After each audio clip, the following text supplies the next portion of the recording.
Lotto results now. Ito ang resulta ng 2 PM draw ng 2-digit at 3-digit lotto ngayong araw ng Martes. Para sa 2-digit lotto, ito ang mga numerong lumabas: 13 at 21 in exact order.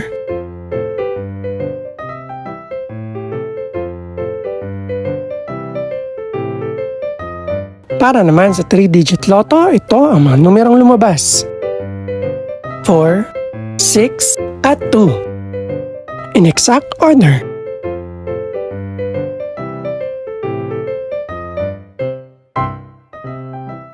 Ito naman ang mga estimated price ng mga gaganaping lotto draw mamayang gabi. Congratulations po sa lahat ng mga nanalo. Pakiclick na rin ang subscribe button para updated ka sa mga susunod pang resulta ng lotto draws. Good luck po and maraming salamat!